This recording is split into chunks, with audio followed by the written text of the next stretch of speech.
Assalamualaikum warahmatullahi wabarakatuh. Kembali lagi dengan saya Rudin dari channel Drama Korea, channel Wong Dewe. Nah, sesuai dengan judul yang teman-teman lihat dan baca ya, mengenai sisi lain dari bekerja di Korea Selatan. Tema video kali ini yang mau saya bahas itu mengenai sisi lain dari pekerjaan atau bekerja di Korea Selatan, yang mana banyaknya para TKI pekerja migran Indonesia yang mengalami sakit karena pekerjaan. Jadi sakitnya itu karena kerja, berhubungan dengan pekerjaan, entah itu dari segi pernapasan ataupun ada bagian tubuh yang mengalami gangguan karena kondisi dengan lingkungan pekerjaan, intinya yang seperti itu. Jadi selama ini kan teman-teman hanya melihat negara Korea Selatan itu dari segi gajinya. Gajinya lumayan besar dan tergiur, tanpa mempertimbangkan mengenai resiko-resiko yang ada jika teman-teman itu bekerja di Korea Selatan. Nah, di video ini tuh saya tuh pengen menyampaikan bahwa di Korea itu ada faktor resiko yang mana seperti ini loh. Banyak juga teman-teman TKI kita itu yang mengalami masalah pada tubuhnya, mengalami masalah kesehatan terhadap tubuhnya karena faktor pekerjaan. Entah itu dari segi faktor kerjanya yang memang udara, entah itu dari udaranya kotor atau lingkungannya nggak safety, intinya yang seperti itu. Nah, baru-baru ini juga saya mendapatkan kabar dari salah seorang teman kita yang kerja di Korea Selatan. Ini saya nggak akan sebutkan namanya siapa dan juga orangnya kerja di mana. Intinya dia ini belum lama kerja di Korea ya, baru berapa bulan, baru ya kurang lebih jalan setengah tahun ini ya, dan mengalami gangguan pada ini anggota tubuhnya lah. Setelah diselidiki ternyata penyebabnya itu karena lingkungan kerjanya. Jadi lingkungan kerjanya itu dia pabrik plastik ya, pabrik percetakan plastik, dan di situ di pabriknya itu banyak asap pembakaran plastik.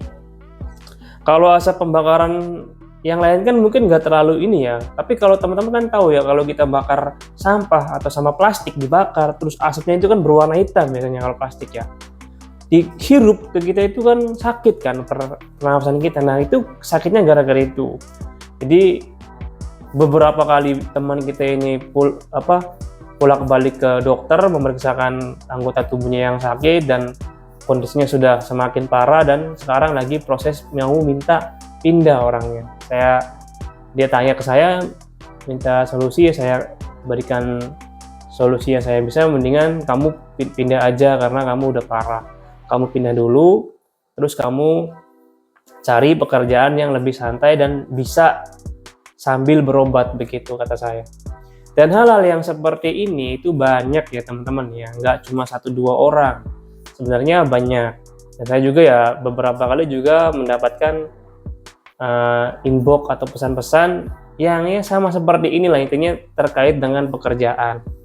Makanya saya sebagai ya katakanlah konten kreator yang berhubungan dengan Korea lah, merasa mempunyai tanggung jawab secara pribadi untuk menyampaikan hal ini kepada teman-teman yang khususnya sekarang lagi di Indonesia.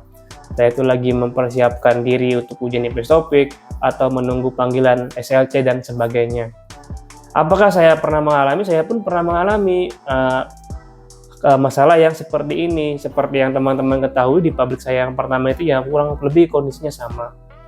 Dari segi safety nggak nyaman, nggak layak, kebersihan nggak layak, terus udaranya juga nggak layak, perlengkapan kesehatan atau perlengkapan safety juga nggak diberikan. Saya pun pernah bekerja di pabrik yang seperti ini. Nah, makanya teman-teman juga wajib tahu mengenai resiko apa saja yang bisa teman-teman alami kalau bekerja di Korea Selatan. Ya syukur-syukur jangan sampai mengalami hal yang seperti ini buat teman-teman. Karena ya banyak juga yang di Korea itu yang nyaman, pabriknya juga banyak, dan resiko bahayanya pun nggak ada juga banyak. Alasan saya menyampaikan video yang seperti ini itu supaya teman-teman bisa lebih mempersiapkan diri lagi sebelum bekerja ke Korea Selatan. Jadi jangan hanya melihat dari segi gaji yang besar, terus juga postingan-postingan yang di media sosial yang kelihatannya enak, jangan cuma membayangkan hal seperti itu. Banyak juga faktor-faktor yang tidak baik yang bisa dialami oleh teman-teman. Saya juga pernah merasakan dan juga teman-teman yang di sini pun sudah pernah merasakan hal yang sama. Jadi poinnya adalah bekerja di Korea itu jangan terlalu memasang ekspektasi yang besar di pabriknya, karena saya akan sampaikan secara berulang-ulang bahwa Korea itu kebanyakan pabrik kecil, pabrik menengah ke bawah, bukan pabrik-pabrik yang besar.